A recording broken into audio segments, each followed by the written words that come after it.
Make sure you guys subscribe to Atlanta Falcons Today. That way you can be a part of our upcoming mailbag video. Every single weekend, we go ahead and answer your subscriber mailbag questions. So go down below right now, use the hashtag Falcons with your comment, ask a question, any question you want related to our Atlanta Falcons. And if you ask a question and are a subscriber, I'll pull that more than likely for a mailbag video and answer it in an upcoming video, probably this weekend.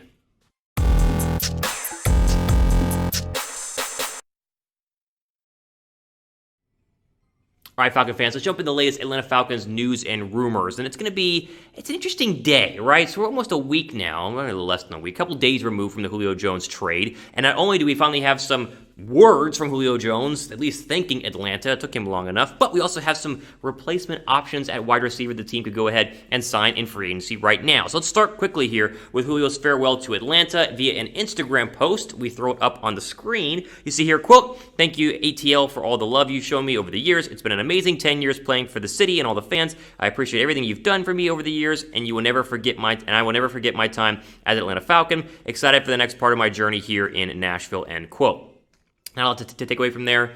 Again, good. I mean, we would hope that there would go ahead and be a statement. It was kind of weird there wasn't one immediately after the signing or the trade over there to the Tennessee Titans, but one came out, and so, listen, I appreciate Julio Jones. I think he is sincere in his farewell to Atlanta. You spend 10 years in a city, you obviously are going to fall in love with it. Now, on to more pressing matters here, and we'll start with the replacement of Julio Jones. Now, there are two arguments right now. One, the wide receiver depth chart is totally fine. We'll show you that here in just a couple of minutes. Two, the other argument is the wide receiver depth chart is not totally fine. You need another veteran presence on there in order to go ahead and ensure that the loss of Julio Jones will not be dramatically felt, because it will be felt. It's a matter of how dramatic the loss will impact not only Matt Ryan but the other wide receivers on the current roster. A lot of fans in the ATL, I see a lot of people on Twitter are asking, is there some pieces or some names on the free agent market that I think the Falcons should go ahead and sign? And even though they don't have a ton of cap space, they have enough right now with the Julio Jones move to go ahead and get a veteran who would play on a very, very cheap deal. And trust me, if you're a free agent wide receiver right now, you'd probably take a very cheap deal, because if you're not signed at this point, June 9th or whatever day it is, it means you're probably looking very hard to go ahead and get a contract. So, start quickly here with the current Falcons wide receiver depth chart. Remember, option number one is right now, currently, the wide receivers are fine. And I think that is true, and I think that all depends on how healthy Calvin Ridley can stay in 2021. He's been very healthy throughout his career, and so if he does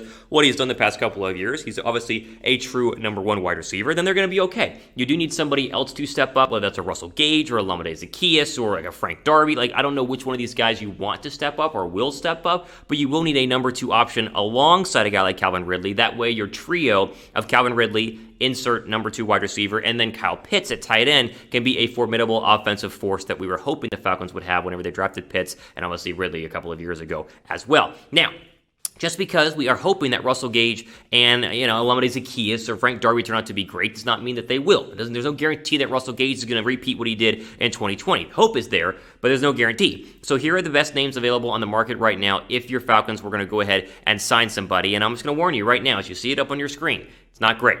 Right? There are a couple of names you'll recognize. You got like Kenny Stills, remember him from the Houston Texans. You got Golden Tate, who was a longtime Giant and then was an Eagle, or was a Lion, an Eagle, and then he went back to the Giants, I think. He's been around a lot, very old, 33 years old. Dede Westbrook, the former Jaguar. Isaiah Ford, who's the youngest of the group right now at 25 years old. And then Seth Roberts, who you'll recognize as well, a little bit older, more of a journeyman wide receiver. Those are the five best available. You can look it up. That's it. There's not a lot for the Falcons to go ahead and sign. Really, the two best receivers on this list are probably Kenny Stills, and we'll start with him. But the problem with Kenny Stills is, even though he's still not even 30 years old, which is crazy. He feels like he's been in the league forever. He did nothing last year in Houston. He had 11 catches in 10 or 11 games with the Houston Texans in 2020. That was with Deshaun Watson throwing him the football. So he, again, had success in earlier parts of his career, and he's been decent throughout his entire NFL career, but last year saw a massive drop-off. He mutually parted ways with the Houston Texans last season, and so I think a lot of people would look at Kenny Stills and say,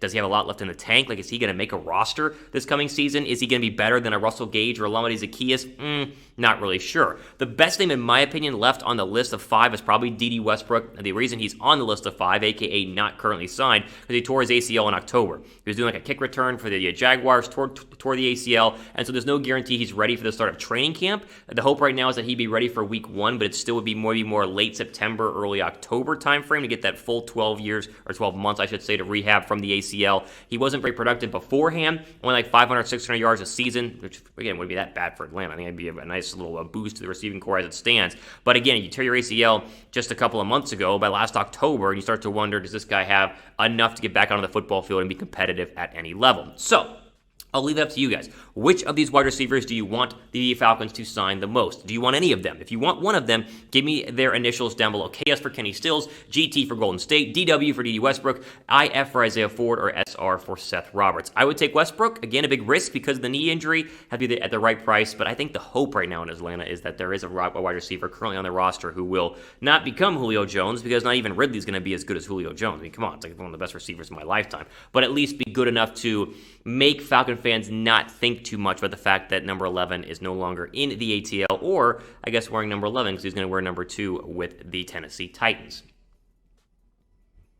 Okay, before we go ahead and keep going here, again, make sure you guys download the Newsbreak app today for the latest and greatest personalized local content, no matter where you guys live, whether it's in the ATL, you're in Brookhaven, Buckhead, or you're not even in the state of Georgia. All you got to do is go to this link, which will be down below in the description box, chatsports.com/FalconsNB. Download the app for your Apple iPhone or your Android device and get the #1 app for all of your latest weather, news, politics, sports, and more. You subscribe to the content you want to see, so it's all geared around your own personal experience. Show me some more Atlanta Falcons news and rumors here. There's a very interesting article that was put out yesterday by CBS Sports. And normally I don't read into these sort of editorial opinion type articles just because it's someone's opinion. It's not actual news or rumors or fact, but it was too interesting to not bring up and let you guys see. So CBS Sports has this whole article kind of on the backs of the Julio Jones discussion saying, listen, trading Julio Jones was a mistake, but the real mistake was not also trading Matt Ryan and doing a complete and total rebuild. It's like a 600 or 700 word article. Like, it was very long to go ahead and read all the way through. It cites the fact that Atlanta's not had a winning season in a long time. They've been completely irrelevant by early October over the past couple of years. And yet right now, they are not even technically in a full rebuild mode because they still have a lot of money in some older guys like Dante Fowler and, of course, yes, Matt Ryan.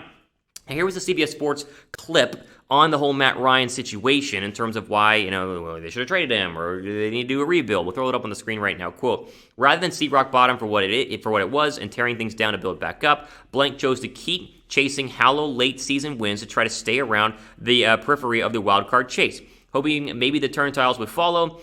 You can fool yourself thinking that 7-9 means you aren't that far off. When you're 3 straight years you aren't playing meaningful games after October, there's a better chance you just really are that bad. Rather than acknowledge this and fire Thomas Mitchell and Dan Quinn years ago, Blank preached patience when sadly it was action that was necessary, end quote. Again, you need to read the whole article to get the full feel of this. I can only explain so much in a 3 or 4 minute clip in this video, but he basically rags on the fact that because they were losing football games, they should have gone to rebuild mode years ago, and that starts with not, ruining the Matt Ryan contract to make him completely untradeable, which is part of my argument here in just 1 second. I will push back and say that Ryan has not really been the problem, and you can make arguments that there's a dip in numbers a little bit, or that he's made some late game decisions that haven't been bad. It's not Matt Ryan's fault. It's the fact that there's no talent around him. I mean, the offensive line has been very bad the past couple of years. They've had very little running game. They've had terrible pass rush. The secondary just recently got good with the A.J. Terrell addition. And so I understand why you would say if you're going to go do a full rebuild, you got to do a full rebuild. But again, I would push back and say, who wanted Matt Ryan? I mean, you would have had to trade Matt Ryan years ago in order to not have the untradeable contract that you currently have, because you kept, pushing his money back and pushing his money back and pushing his money back. And so we can go hindsight as 2020, but I think that if they would have gotten a fair offer for Matt Ryan this offseason, they probably would have traded him. But no one wants to assume a $40+ million dead cap hit, and hence the fact he's going to stay in Atlanta for the foreseeable future. Again, I don't see Matt Ryan as the problem. And so we can sit back and say they should do a full rebuild, and I could sit back and be with you guys on that. And I've been against the Kyle Pitts draft pick from the start just because I think that that's not a great pick if you are trying to go ahead and rebuild. But we can't sit back and say that not trading Matt Ryan is the main problem here, because no one really wanted Matt Ryan. You've dug yourself too deep of a hole, and if you wanted to clear your ways of the Matt Ryan history, you should have done this years ago. And so complaining about it now makes absolutely no sense. Plus, I think the Falcons will be competitive this year. I think the Falcons have a chance to be a wild card team, and maybe that's the whole point of the article, saying we're tired of being peripheral or perennial, 7, 8, 9 win teams. However, it'd be a lot more exciting if they could at least be competitive in November and December, something they have not done in a very, very long time. So, is a rebuild coming? Probably. I mean, is a rebuild absolutely necessary for the Falcons to win right now? No, but it is interesting to sit back and say, oh, they should have traded Matt Ryan and not just completely, or I should say completely ignore the details, that trading him should have happened years ago. They chose not to, and hence they've been unable to trade him ever since, and no team has been trying to want to trade for him anyway. What do you guys think? So the Falcons have gone into rebuild mode, like full rebuild mode. Do you agree with the CBS Sports article? If you think they should have, type 1 down below for yes. If you think they shouldn't have, type 0 down below for no. Ultimate for today here on Atlanta Falcons Today. Make sure you guys are subscribed down below. Use the hashtag Falcons. Get your mailbag question answered. Again, upcoming mailbag video in the coming days here. Again, Ultimate for today. I'm Thomas Mott, signing off for the rest of your day.